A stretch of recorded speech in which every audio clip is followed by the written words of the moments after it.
APAC సహ వ్యవస్థాపకుడు Steven Zwan, UPC renewable India CEO Alok నిగమ్తో ముఖ్యమంత్రి రేవంత్ రెడ్డి ప్రత్యేకంగా సమావేశమయ్యారు. నెదర్లాండ్స్కు చెందిన UPC renewables group Volt data centre కలిసి యూపీసీ ఓల్ట్ సంస్థగా ఏర్పడింది. ఏఐ డేటా సెంటర్ కోసం 5 ఏళ్లలో 5,000 కోట్లు పెట్టుబడిని ఈ సంస్థ పెట్టనుంది.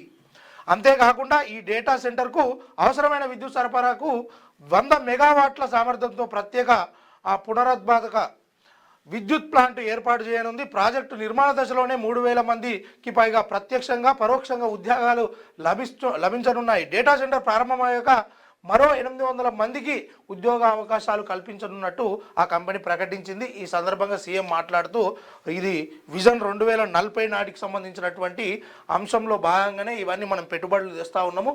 దాంట్లో 5,000 కోట్లు పెట్టుబడికి ఒక సంస్థ ఒప్పుకుంది. దాంట్లో భాగంగానే మనం 100 మెగావాట్ల సామర్థ్యంతో ఉన్నటువంటి విద్యుత్ను ప్లాంట్ ఏర్పాటు చేస్తున్నాం. దాంట్లో భాగంగానే ఒక 3,000 మందికి పైగా ప్రత్యక్షంగా పరోక్షంగా ఇక ఉద్యోగ అవకాశాలు వస్తాయని చెప్పి చెప్తా ఉన్నాడు. మొత్తానికైతే దావోస్ పర్యటనలో కొంత ప్రజలకు కానీ ఈ ప్రభుత్వం చేస్తున్నటువంటి మేలు ఈ రకంగా దావోస్ పోయి రేవంత్ రెడ్డి గారు తీసుకురావడం జరిగింది. మరి ముఖ్యమంత్రిని కలిసిన ఏపీ మంత్రి లోకేష్ ఓకే దావోస్ పర్యటన విజయవంతం. జూరిచ్ బయలుదేరిన సీఎం రేవంత్ ఇండియాకు పయనమైన మంత్రులు శ్రీధర్ బాబు, పొంగులేటి అంటూ ఒక వార్తనైతే వేసిరు. ఇక్కడ మన మంత్రి లోకేష్ గారు ఆంధ్రప్రదేశ్కి సంబంధించినటువంటి మంత్రి ఈ ఇద్దరు కలిసి ఏం మాట్లాడారు ఏంది అనేది చూసుకోవాలి.